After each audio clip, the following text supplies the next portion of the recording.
Good morning. Greetings in Jesus' name. Happy Father's Day.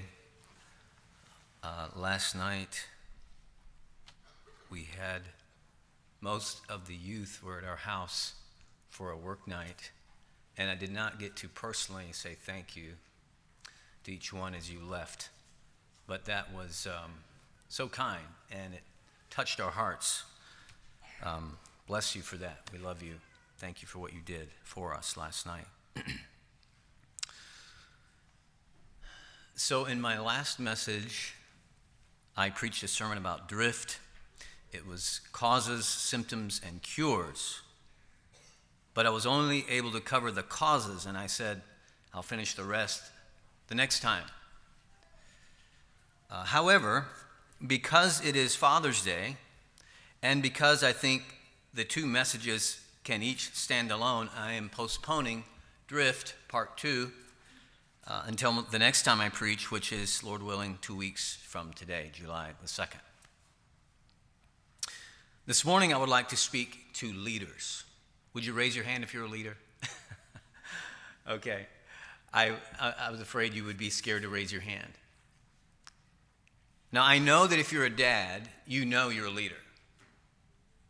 But there are many more of you that are also have a position of leadership this morning. So, yes, it's Father's Day, and I, as a dad, if you're listening to me today, I want this sermon to apply to fathers, but I'm thinking more broadly to leaders. Maybe you're on the youth committee. You're teaching Sunday school, or you run a business, or you lead a Bible study. Anytime you're exercising influence upon another person, you are exercising leadership. Years ago, I was a group leader for several years at Utilimaster. I don't think I was very good of a leader. And as I examine my leadership in church and at home, I can find flaws. It doesn't take me long. But one time we had gotten a new supervisor in our plant. Paul Funkhauser was his name, and he asked all the group leaders to come into the office, and we were supposed to tell him our qualities and what our gifts were as a leader, and how we thought to function in leading out in our groups. And so I sat down with him, and I said something about, I kind of have a hard time coming down hard on people. I just want my guys to do what they should do because they want to. And then I repeated it and said, I just have a hard time coming down on people. And he said, you don't have to like it. That's your job. I never forgot that. Some people seem to be more naturally gifted to be leaders than others. They seem to have the personality for it. But if you're a father this morning, you have been assigned by God to be a leader regardless of your personality. If you're a father, you're a leader. If you're a mother, you're a leader. If you are an older sibling, you're a leader. If you oversee others at work, you are a leader. If you own a home or teach a class, you are a leader, whether you like it or not, whether you feel qualified or not. As Paul Funkhauser said, that's your job. You don't have to like it. But if you have to do it anyway, you might as well try to develop yourself to be a more effective leader. Not for what you get out of it, but for the fruit that God will get out of it as a result of your leadership. My goal for this sermon, or for this message, is to stir up a vision to embrace the places God has called you to lead and to become more effective in that calling. The title for the message this morning is Take the Lead for Heaven's Sake. Take the lead for heaven's sake. Turn with me to 1 Peter chapter 5.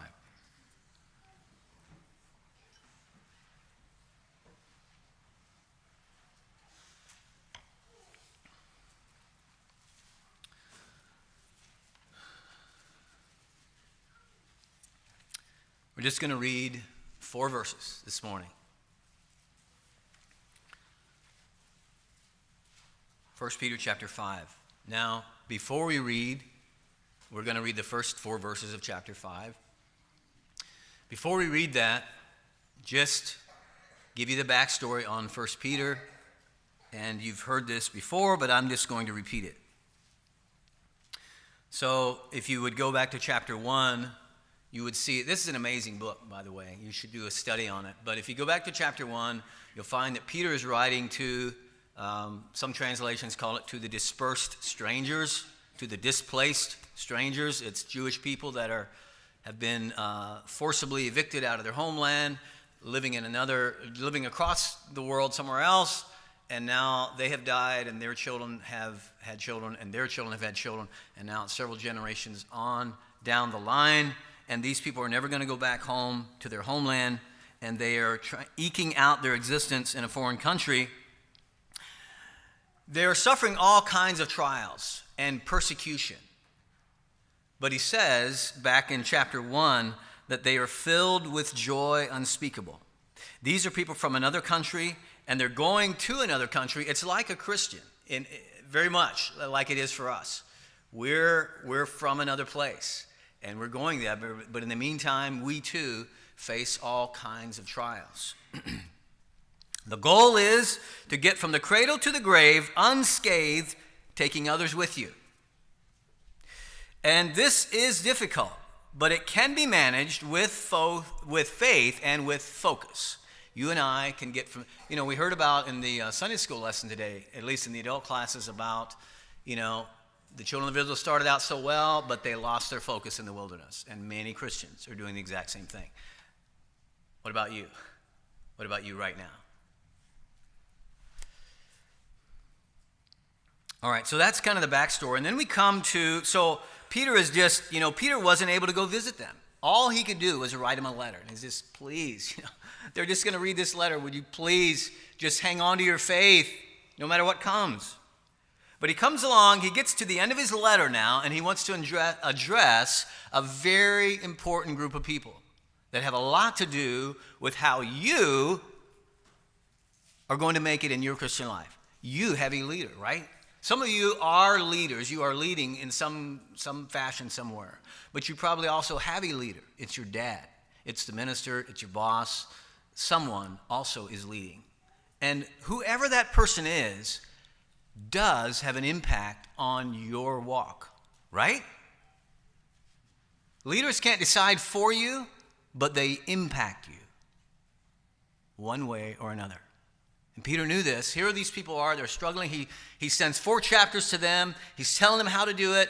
And he says, now I want to talk to somebody else. They're leaders.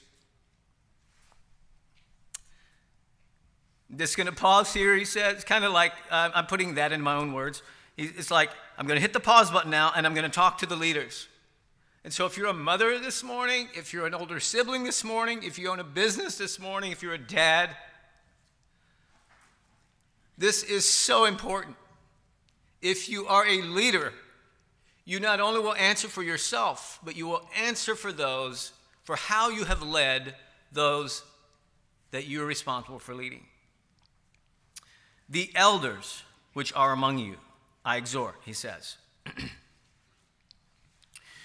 This word elders, it can sometimes be used to just mean older people, but in this context, in fact, if you look the word up, it's the word presbyteros. Have you heard of the Presbyterian Church? That's based off a Greek word, presbyteros, something, I'm not even pronouncing it right, but it's something like that.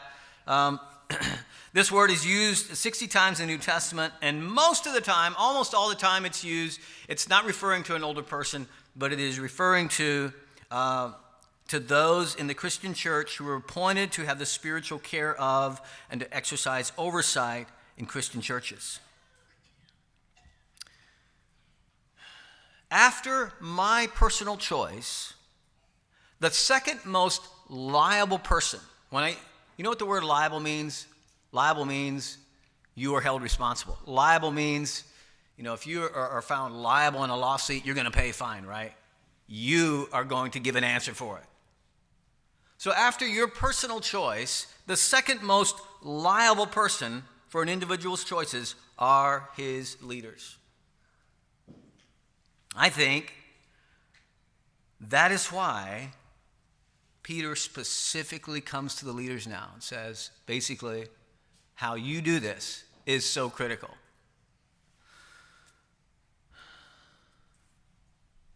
And I believe that our liability as leaders, so I'm a leader in a couple different places, in my home and in the church. I believe our liability, the culpability, how much of an account we're going to give, it has more to do with how we have led than how our followers have done, right? Like Jesus picked 12 men. And remember that? And in John chapter 13, he says, verse 11, he knew who should betray him, therefore said he, ye are not all clean. Remember earlier it says, and ye are clean, but not all, for he knew who would betray him. Remember that? Now, was Jesus culpable? Was he liable for what Judas ended up doing? No, because Jesus' leadership was perfect. And by the way, I don't think any of us are going to be able to, if our leaders were not perfect, if your dad was not perfect, I don't think we're going to, God is not going to let us off the hook when we stand before him and we're going to say, if someone would say, well, my dad wasn't perfect and he treated my mom rude and he never did anything with me, and is God going to say, okay, well then just come on in, if that's the case? I mean, no, God's not going to say that. But when dad stands before God, then God will say, you never did anything with your son. You treated your wife rotten, whatever it may be. That is where the accountability is going to be, with how we have led. Because I always have a choice. See, personal choice always overrides the failures of my leader. However, that does not diminish the importance of the seriousness that I take of my calling as a leader. See, the implication is that if my followers are not doing well, it could have something to do with the leader. James chapter 3, verse 1. I'll read it out of the New King James. It says, my brethren, let not many of you become teachers, or you could say, let not many of you become leaders. Why not? Because knowing that we shall receive a stricter judgment. So if you're a leader, guess what came with that? You have already accepted the responsibility for your own choices and your own soul, and you have also accepted I don't know if you accept it or not, but it's in your lap. Regardless if you like it or not, it is in your lap. You are responsible for how you lead. You will give an account for how you lead your family, your employees, your younger siblings, your children, whoever it is. If your children, your students, your church members, or your employees don't respect you or they don't do what you say, you may hold some measure of responsibility for that. And of course, the exception to all this is the individual clause, right? The exception clause. The individual can always choose to do what is right regardless of our failures as leaders. The elders which are among you, I exhort. That word exhort, it means to call to one side. You invite the person close to you and you beg, you entreat, or you beseech. He's exhorting leaders. Peter can't go there personally, but he's pleading with them in his letter. And he goes on and says, the elders which are among you, I exhort, I plead with you, who am also an elder. He's like, I know what it's like to feel the responsibility of the outcome. By the way, I think I heard Brother Darrell say this one time, something like this. You can correct this, Darrell, at the end. if you didn't say this. But it was something to this effect. Like, people like thinking about, should we make some changes in church? Should we do this or that? Should we allow this or that? And before he was the bishop, it looked one way. But when he became the bishop, it looked a little different. And why did it look different? Because you now hold the responsibility for the outcome. You will be held responsible for the outcome of this if you make this decision. You know, it's very easy to want to do things different in a church, or whether it's in your home or business, whatever it is. But when you're the one who's going to have to give an answer for that, it's just like working on these motorhomes that I work on sometimes. So here's this little ding on the cabinet. Should we let it go, or should we? I mean, if we fix it, we're going to have to tear this whole thing out and redo this whole thing. And one thing I've noticed, if you call the quality inspector to come over, many times they say, well, you better fix it. And why do they say that? It seems ridiculous sometimes. The reason they say fix it is because they know if somebody doesn't like it, somebody's going to go back and say, who approved that? Who said to just let that go? So Peter is saying, look, I know what it's like to be responsible for the outcome. It does look different, right, dads? Right, preachers? It looks different, right, mothers? When you are going to have to give an account. Mom, why can't we just do this? Well, who's going to answer for it? It's not you. It's going to be me. So I'm really thinking hard about this.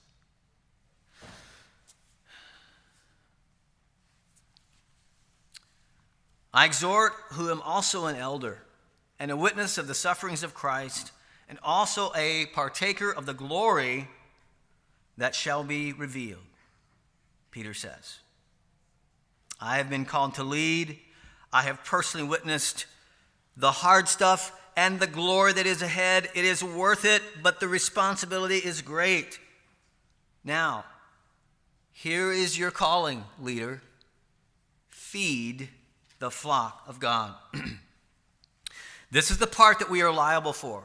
We are not so much liable for the decision of the individual that is under our leadership, but we are liable for the feeding.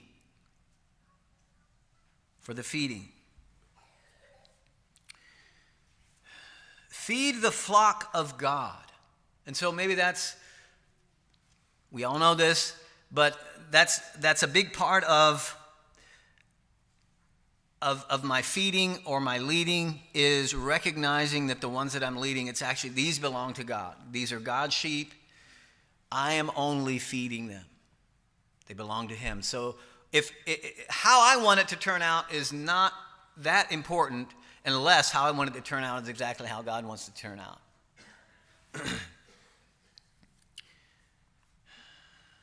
Feed the flock of God which is among you.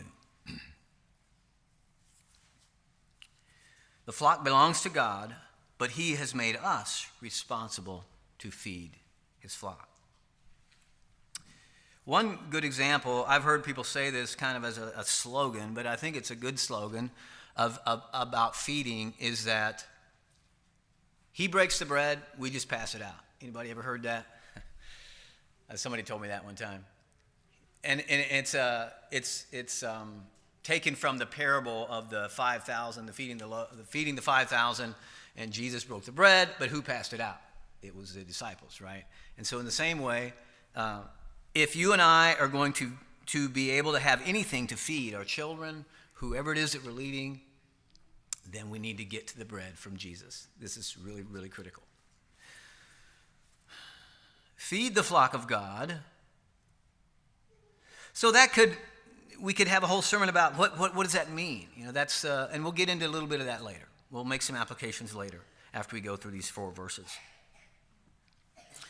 So feeding and then leading. Feeding and leading. That's our calling. Verse 2, the first half of the calling is feed the flock of God which is among you, and then it's leading, taking the oversight. You know what that means? Lead, for heaven's sake. Lead, that's what it means. Did you know this already? If you don't know this already, I'm going to tell you. I am not a natural leader. I don't think so. I've had to do it anyway. I'm trying to get better at it. This is uncomfortable sometimes. But I'm not just the kind to just, even during summer Bible school, we went out there and I played volleyball one night, and I was just happy to let one of the Bible school students who's 14 years old decide who is going to stand where. I just don't like leading. But I need to, and I need to embrace it, and I need not just, If God has called us to lead, whether or not you have the personality for it, you have the responsibility for it. Taking the oversight. That word oversight, from the Greek word episkopeo. Have you heard of the Episcopal Church? Some of these church names come from Greek words, and that's what this one is. Episkopeo means to oversee, to look upon, to inspect, to oversee, to look after, or to care for. Take the oversight. You don't have to do everything, but you do need to make sure that everything is done. If it's not by you, that you have delegated it to someone else. Taking the oversight. Now, after that, so he gives the job description. He pulls the elders sort of into the spotlight. By the way, if you're in a position of leadership, the higher you go, the more of your flaws will be exposed. As long as you're just kind of in the background, you're not leading. That's why if they post a group leader position at Newmar, you know what they start talking about? These guys apply and they say, well, but this guy, he doesn't have very good people skills. Or this guy, he's, he whatever. And they start looking for the weaknesses. Why? Because the responsibility of leadership is going higher. And so that is a little bit breathtaking because all of us know we do have flaws.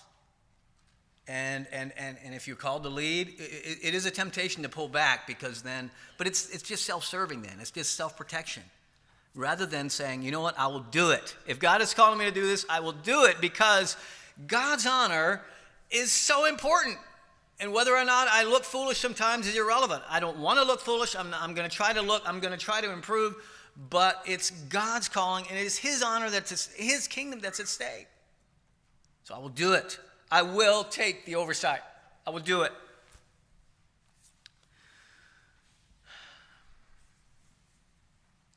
So he talks to the elders, then he gives them their job description, and then he goes into motivation. What? That is so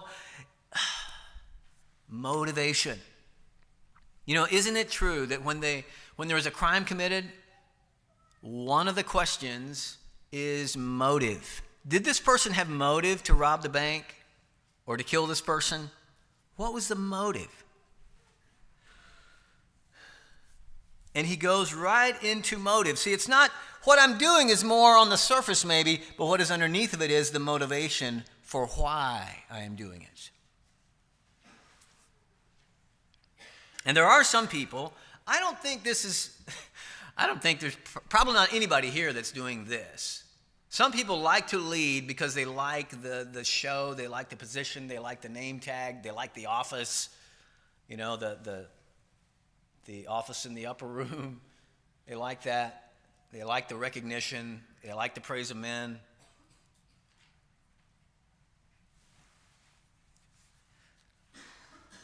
I don't think that tends to be our number one temptation, to want to lead so that I can be recognized. Maybe that does flare up sometimes. I wonder if it's more some of the other things that he mentions. He goes into motivation here. Feed, lead, and then for what motive? Not by constraint or not because you have to. Okay, sometimes it's okay to do it because I have to, I guess, but it's that grudging have to. You know what I mean?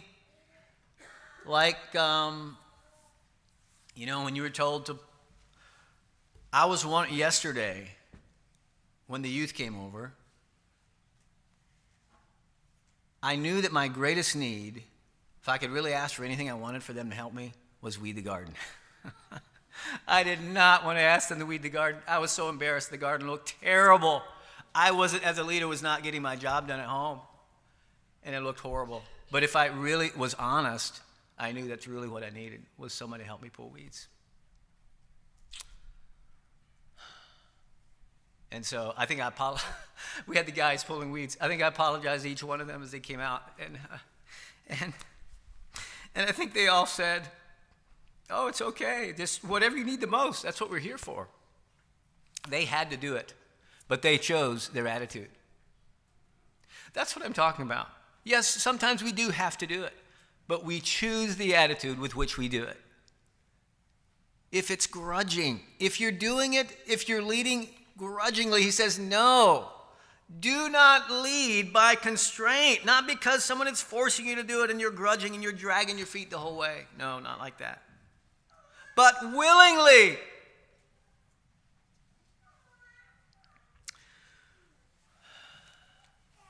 So that's one motive, a right one and a wrong one.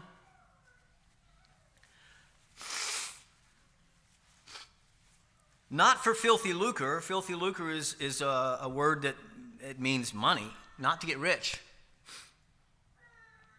Now, there are some preachers that are getting rich off the gospel. It's horrifying. It's disgusting. I thank God we're not doing that here. But I would say, not for the personal benefit. The preacher that is doing it to get rich is doing it not for what benefits his people, but he's doing it for what benefits himself. And in the same way, as a leader, as a dad, is my child's, is their purpose to exist to, hey, would you bring me the newspaper? And hey, would you go bring me a coffee? And I ask that sometimes, but that's not the reason why they exist. Is for what I'm so glad I have children, because now they can weed my garden. Now they can do my chores. Now they can do this and that. No, that's for filthy lucre, if that's my motivation. So I can get stuff out of them.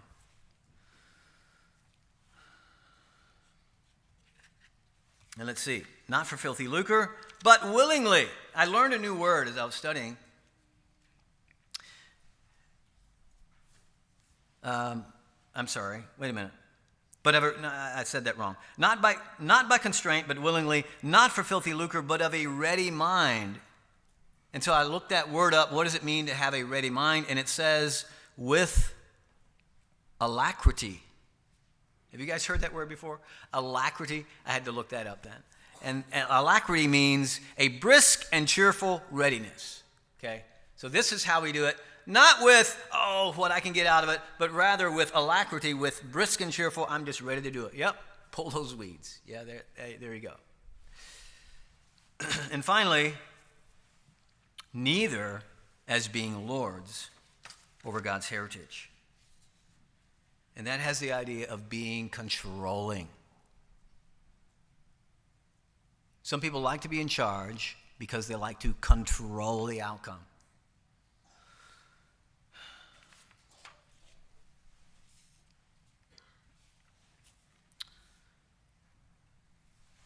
Not as being lords over God's heritage, but being ensamples to the flock. So the contrast here, being lords, controlling, or being an ensample, that means, I learned something really interesting with this word here. Ensamples, it's Greek word tupos, like a type. It means like the mark of a stroke or a blow, a figure formed by a blow or an impression. So like if you take a railroad tie and you hammer it onto a 2x4, it's going to leave a mark that somebody can come along and maybe they're going to be able to say, what was that hit that right there? Well, I think it was a railroad spike, because you see the print. In fact, this word ensample, tupos, is the very same word that's used in John 20, verse 25, except I see in his hand the print, the ensample of the nail. The tupos, except I see in his hands the tupos of the nail. Thomas was saying, if I can look at his hands and see, yes, there was a nail in his hands, then I will believe. So he's contrasting here, rather than being controlling, you will do what I say. Now, we can't do that in church. Sometimes we might be tempted to do that with our children, especially when they're small. But kind of what he's contrasting here, rather than saying, you just go do that, no, you be that. Instead of being requiring, you be inspiring. Does that make sense? That's the contrast that he's making here of the motivation. Hopefully, your followers will do the right thing because of your inspiration rather than you requiring them, making them do it. Now, by the way, I am absolutely not advocating that as parents we just, encourage them to do the right thing and then we'll let them decide. No, I'm not talking about that. I think we need to require things of our children.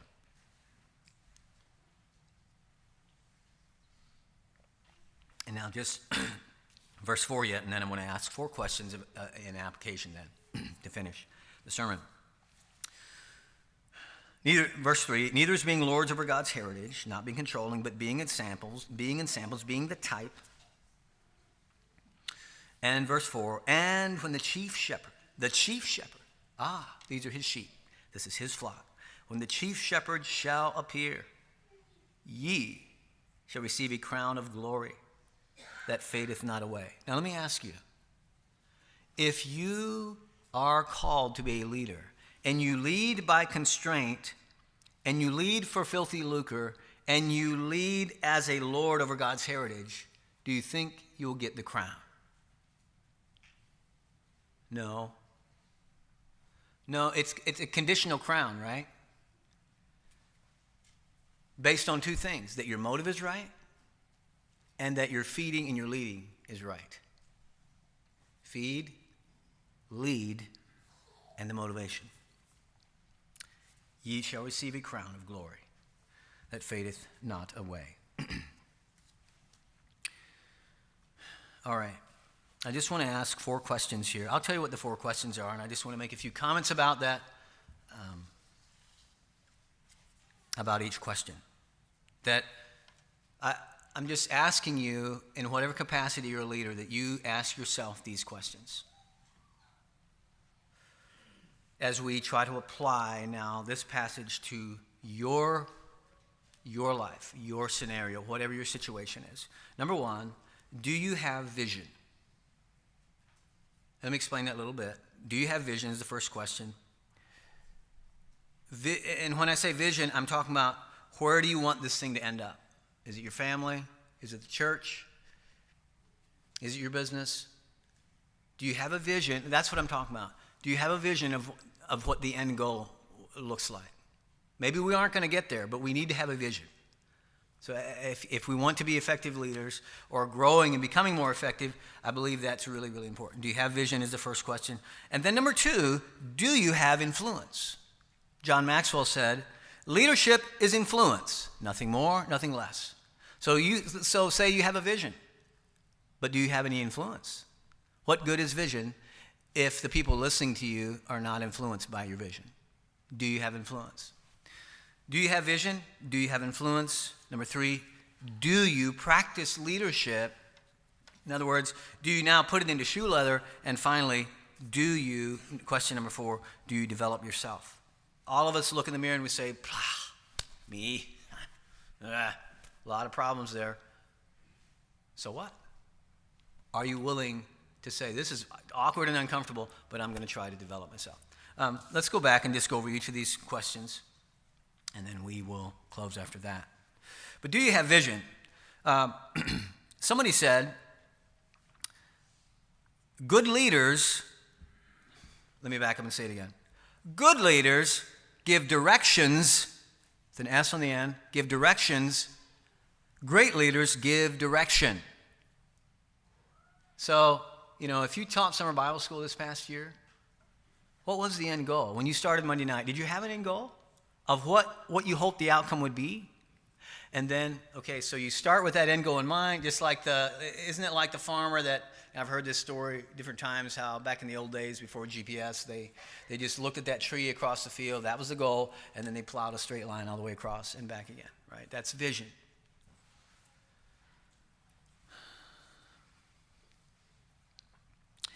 Good leaders give directions, great leaders give direction.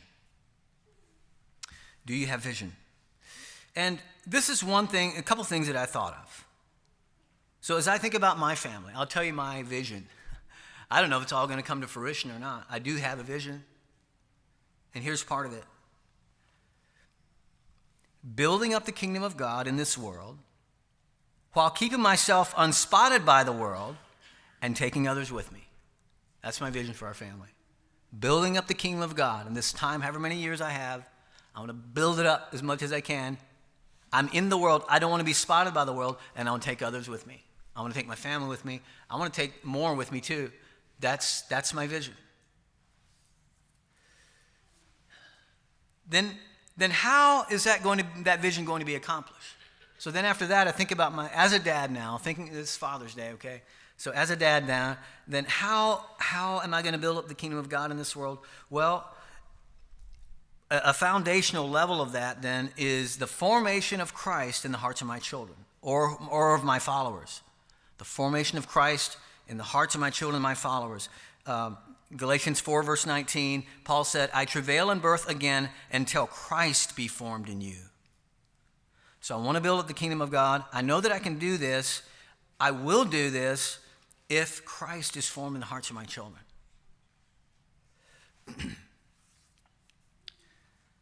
Now the next question is then, do you have influence?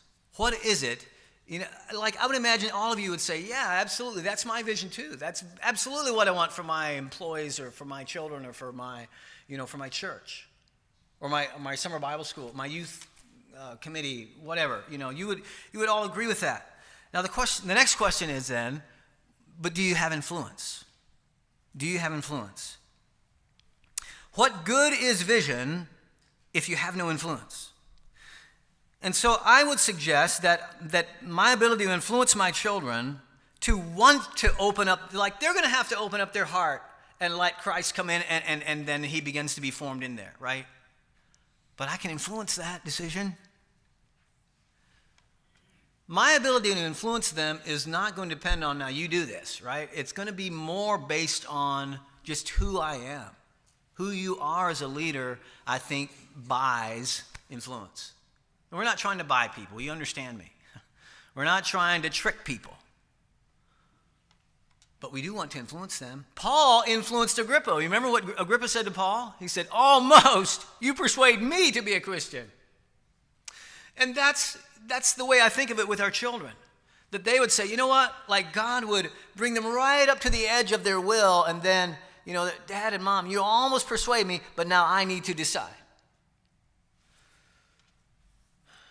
So the amount of influence we have upon our children depends on who we are as leaders, or whoever is your follower, it depends on who you are. So here's a few things that we should be.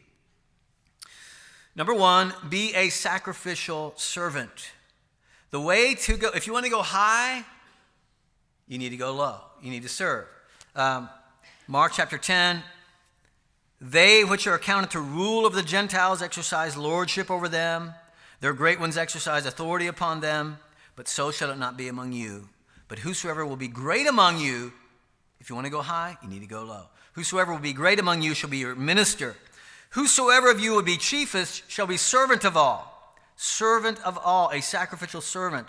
Even the Son of Man came not to be ministered unto, but to minister and to give his life a ransom for many. Do your children see you as just constantly sacrificing? This is just your life pattern.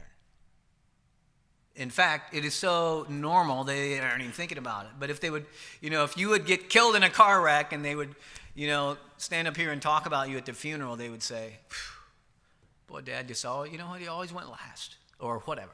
Mom was always a servant. I think this is part of how we buy influence, and that's how didn't Jesus have amazing influence?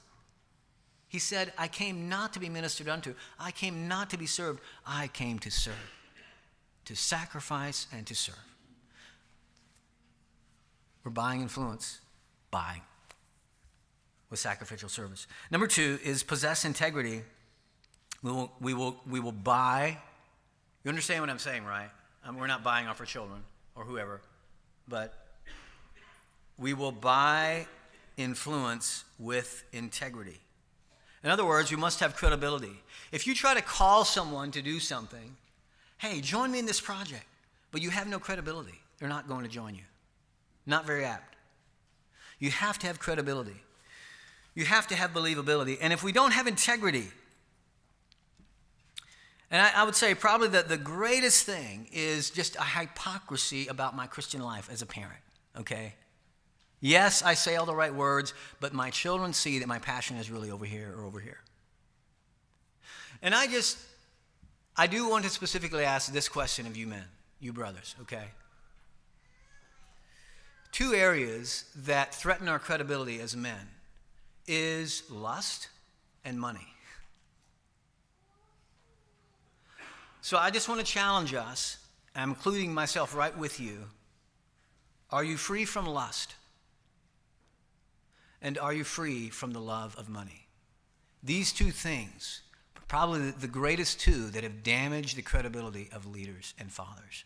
And they're trying to tell their children, please do this and please don't do this, but there's these underlying credibility issues. Possess integrity. Be a sacrificial servant, possess integrity. Number 3, possess humility. As leaders, this is one thing that has struck me recently. Now, Sheila doesn't criticize me very often. She has critiqued me sometimes, and I just know I deserve it. She's usually very gracious and very slow. But I will admit that as a leader, my default tends to be, like I don't say this necessarily out of my mouth, but I'm thinking this. Don't you realize how hard it is to be a leader? Don't you realize how much is on my shoulders and I'm going to have to give an answer for that and then you just come along and criticize? Why can't you just support me? I'm trying the best I can. It's not humility. It's not humility.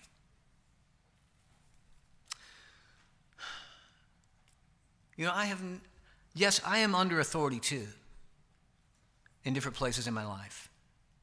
But in a way I could say, as a father or as a husband, I can do whatever I want. I'm the leader. I get the final say so. We'll discuss it, but in the end, if I think different, I can decide what I want to. What would it be like, brothers, to be to be under that all the time? So I think that, you know what, we just need to have our door open for some constructive criticism and not flare off and get defensive. I think sometimes as husbands, our wives, they're simply saying what it feels like to be under our authority. And so we need to possess humility. We need to admit our faults, admit it, don't justify it, and accept criticism. Whether we're the preachers, whether we're dads, possess humility, and we can accept the criticism that sometimes we deserve it. Number 4, as far as influence, is to possess passion. That's my last one on that point. As far as influence depends on who we are, be sacrificial, possess integrity, possess humility, and possess passion. I will influence my children and others to become Christians by modeling Christ's character and values and by placing him first in my priorities and affections. Do you have influence? Third question, do you practice leadership? And this is taken right out of verse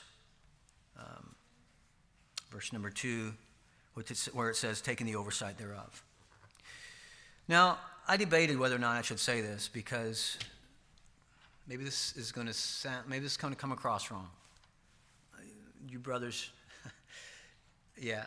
I'm just going to mention something that I've noticed here. So men are called to lead, right? Women lead in certain situations.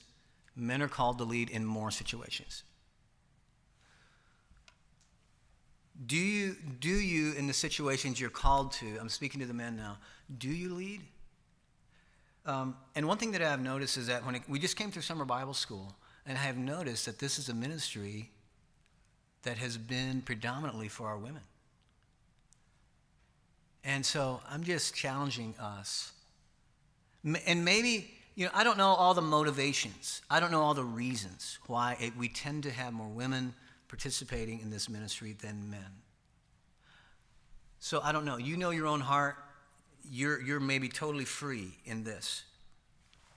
But I'm saying maybe this is an area where we as men can say, you know what? But we are called to lead. And maybe it should be more 50-50. That's something that I've noticed, and I'm just going to mention that this morning. Do you practice leadership? As men, as husbands, as leaders, our job is to initiate. You know, if things are out of line in my home or in my marriage, and it's her fault, it's my job to initiate. Whoever is the leader should initiate the conversation, addressing the tension, the reconciliation that it takes. And obviously, we should get input from our wife. 1 Peter 3, verse 7 talks about that. It says, likewise, ye husbands, dwell with them according to knowledge, giving honor unto the wife as unto the weaker vessel, as being heirs together of the grace of life, that your prayers be not hindered. So we need to initiate practicing the leadership. And then, last point on this, take responsibility, dads, fathers, leaders, for the spiritual teaching, the correction, and the climate in your home. Train your children. It's our job, but it's our job. Does that make sense? The Bible specifically mentions fathers. And ye fathers, provoke not your children to wrath, but bring them up in the nurture and the admonition of the Lord. Ye fathers, take the responsibility upon yourself to develop the appetites of your children. And when I say appetites, I'm talking about good music, good teaching, good hobbies, good habits. Dads, that's primarily on us, working together with our wives. Teach them to serve others. It is first our job, according to Ephesians 6, verse 4. And then, so train your children, restrain your children. It is first on us as well for the discipline of our children. I have noticed sometimes, and I know this has happened to me, that I'm busy talking, one of our children was not doing what was right, and then I had in the background, I heard my wife say, now, Johnny, don't do that. Wait a minute.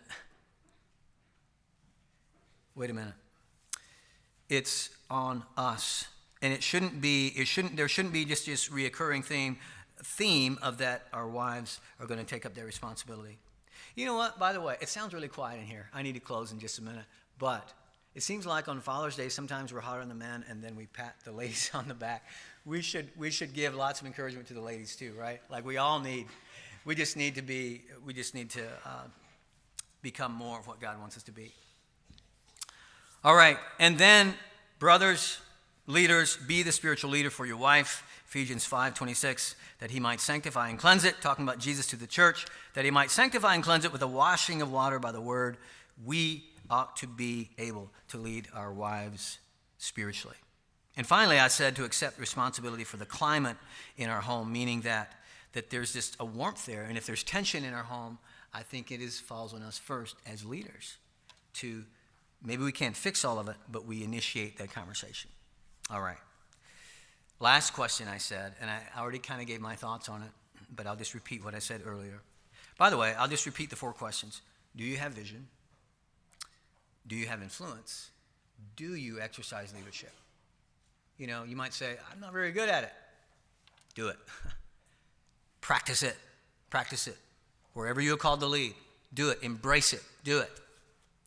And question number 4 then, do you develop yourself? Don't just say, well, that's who I am. I'm just kind of shy and I just don't talk very much.